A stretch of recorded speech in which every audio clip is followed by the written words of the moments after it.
Talking and interacting.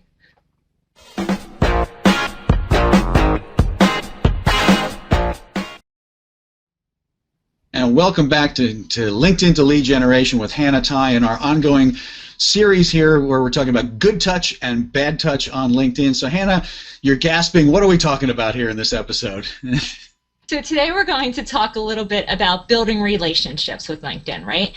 And building relationships online is exactly the same as you build it offline. So you just have to think a little bit about that. Is that all you have to do is just, make sure that you're taking an interest in that other person, showing the fact that you would like to help them in some way. And LinkedIn is a great platform. It gives you a lot of availability to actually do that and interact with people and maybe even help them. Excellent. So that's what we're going to talk about today. All right, so let's break it down for people and just give them 3 quick takeaways, and then we'll hit those takeaways. So what are we going to cover? Sure. So today we're going to talk about getting involved, okay, delivering value, and then, of course, getting personal. Excellent. All right, so let's explain what we mean by those, and we're going to look at again at the good touch, bad touch versions of these. So get involved. What's a good way to get involved? What's the wrong way to get involved? Okay, so every day or whenever you decide to actually work on LinkedIn, when you go to your home page, you can see your home feed where all your connections are posting their updates and stuff like that. And they're basically doing that because they're trying to add value, okay? And they're trying to get people to look at their stuff, right? So a great rule of thumb and some great karma is to actually look at that feed and say, oh wow, this is an interesting article, maybe I can share that with my network, so you're helping them out. And they're then thinking, or you can like it or whatever, and then they see that you've done that. And it's just a nice, a nice exchange, and you stay top of mind with them then. Or you can comment, and you can add to the value of the conversation. So, you can do any of those things right there. It's right there in your home feed. So you can do that, and again, help your connections to build their expertise, their credibility as an expert, as well as expose them to your network. It's a really nice reciprocal kind of thing. Right, because obviously no one can see you reading your feed. There's no interactivity in you just checking in and reading your feed. But if you click that thumbs up, if you make a comment, if you share it, you're increasing that person's exposure, but you're also increasing your exposure because you're showing up as active. The person whose piece you just shared sees that it's being shared. You're exposing them to a wider audience, so it's a win-win, right? I mean, Right, and if you maybe have some really insightful commentary on there, you could say that, and then the people that are in their network that see these comments can be like, oh, wow, that person really seems like they know what they're talking about. Like, that's a really great point. And then they might be interested in you. And then they might, click on you, and, you could build a relationship there. So, it's just interacting and talking and hey, we're all narcissists, right? So anytime someone likes or comments, we're like, yay, they like me, So it's not ever going to hurt you by, being kind and spreading the love. But you opened this with the summary saying we have to keep in mind that networking and connecting and building relationships on LinkedIn is the same as offline. So I guess just reading the feed is kind of the equivalent of being in a room full of people and kind of being a wallflower, right? You're standing in the corner, kind of looking at what everyone else is doing, but you're not participating, so you're not getting involved. Exactly. What value are you going to get, and what value are you bringing to the community if you don't engage? And you just mentioned some easy ways to get engaged, liking something, sharing it, commenting. So let's talk about some bad touch versions of this. So Hannah, should I post a comment that says, hey, that's just like my post, you should read my post? Right. So exactly. So you don't want to be like that guy, like, that you're at that networking event and you're like, oh my gosh, it's all about him, you know, or he's like, oh, you think that's bad? Well, you know, whatever. So you just, you know, obviously you want to be really respectful of this person that took the time to either maybe, you know, publish a post or share an update or you know, whatever. You also don't want to just like put in your email. I mean, I've seen that where people just like put in their email randomly, or, you know, it's just, you don't want to, and even, you know, negative behavior, you know, if you don't agree with something, that's okay. We're all human. Everyone has a different opinion. Mm-hmm. You know, you don't have to be negative. There's no reason to do that, and it's not going to reflect well on you.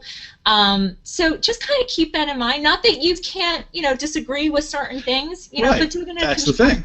Way. You can increase the value of the conversation by disagreeing, but yeah. but bringing value to a counterpoint. But that's a whole lot different than saying, wow, this is totally wrong.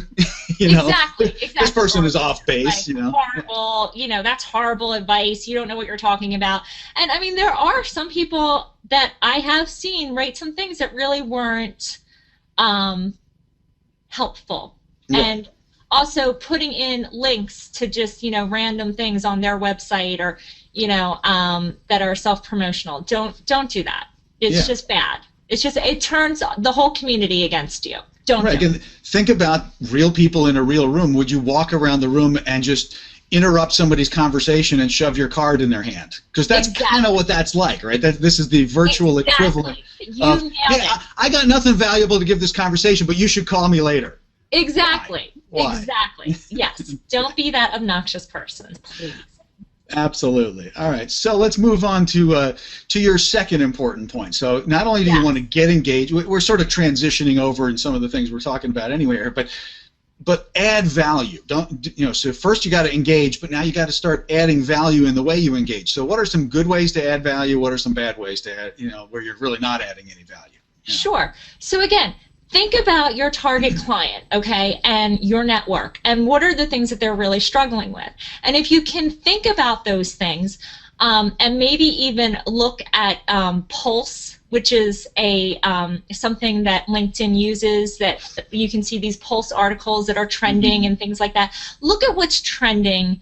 You know, what are these articles about? You know, what are some main problems and pain points that your clients are possibly experiencing, and either publish a post about it, okay, where you can give your insight to it and maybe help your clients or potential clients and prospects solve some of their pain points.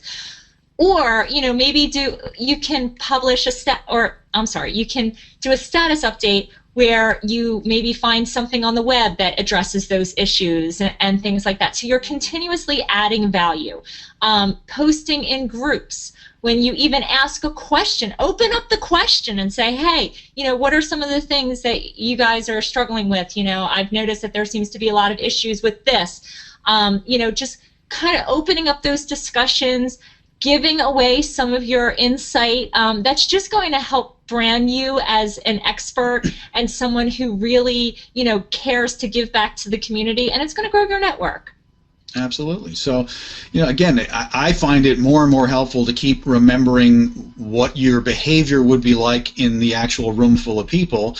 And yeah, I mean, you're going to be a more attractive conversation partner if what you're bringing to the conversation is actually helpful to the people you're talking to, right? That almost seems like a no-brainer, but clearly it's not a no-brainer if you watch the behavior that you're seeing, you know, go on in the bad touch way all day long on LinkedIn. I mean, I see it constantly, right? I'm sure you see it constantly too. So, not your clients. Your clients wouldn't do this. No, my clients. You show them the right way to do this. No, I'm serious. Never. Especially right after we just went through it in a session, they never did. Yeah, never happened. Well, you know, but it's amazing how common some of these bad touch interactions are. I mean, it really. There are days where I have to fight to not get turned off just, you know, spending some time on LinkedIn, because I seem to be getting hit over and over again by these status updates that really are just pure self-promotion. They aren't really delivering any value. They're not really helpful. I mean, I don't know why people do it, other than I guess they don't know something better to do, because they haven't connected to you and they're not watching LinkedIn to lead generation, Hannah.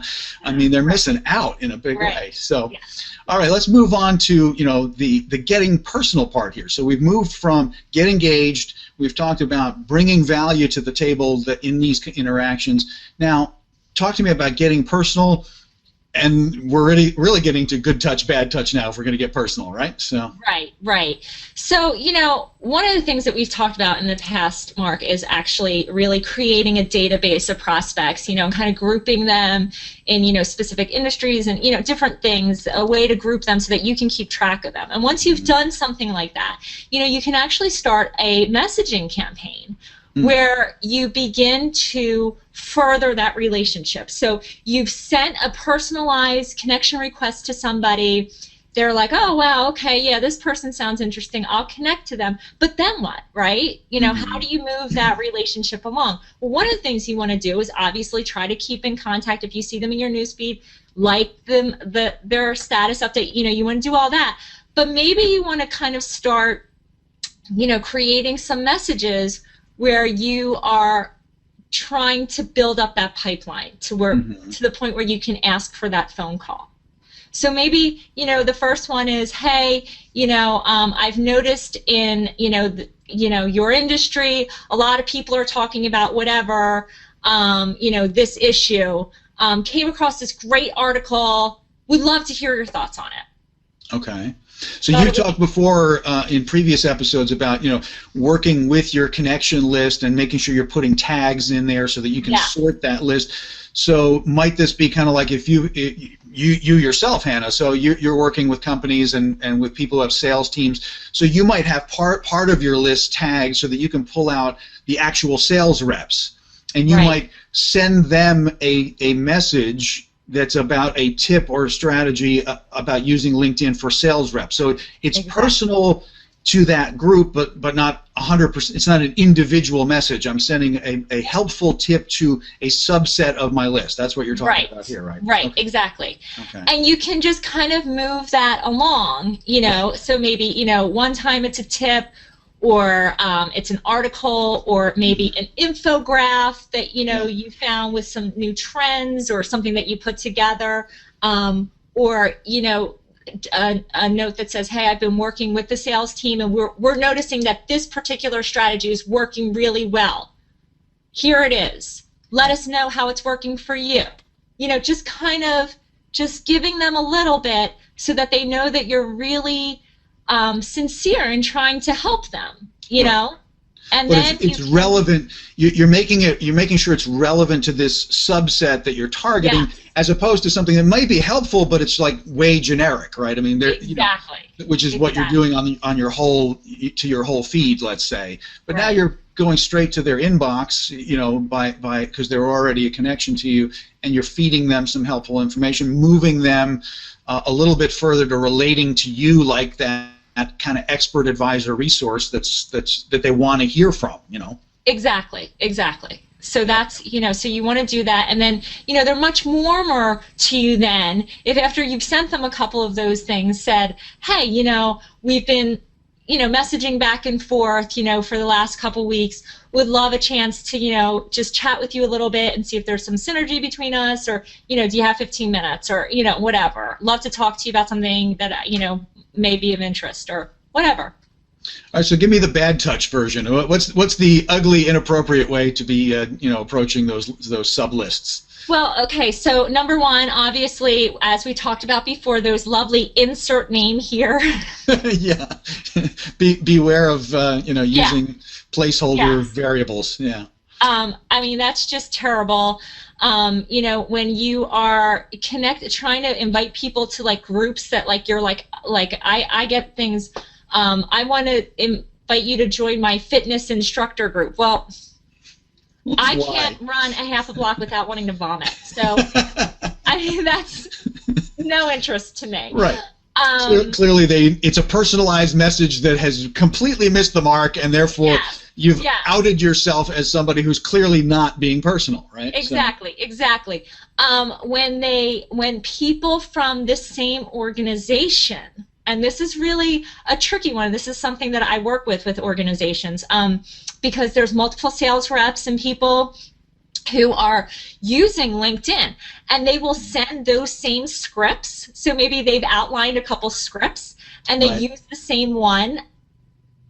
It's awful. Right. I mean, it's terrible. I get it from one and it's exactly the same, word for word, verbatim. It reveals itself as boilerplate right away.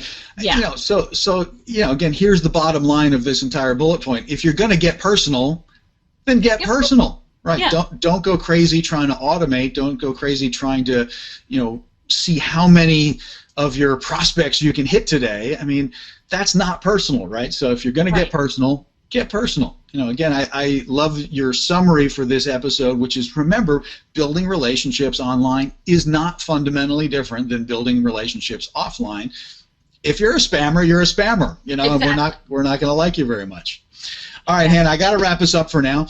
We're going to keep going with our series here of Good Touch, Bad Touch on LinkedIn, but today we talked about, you know, getting involved, delivering value once you get involved, and then actually getting personal and building these relationships. So this has been really helpful to me. I know it's been helpful to everyone else that's watching. So Hannah, until next time, I look forward to learning about the next part of Good Touch, Bad Touch on LinkedIn. Thanks, Mark.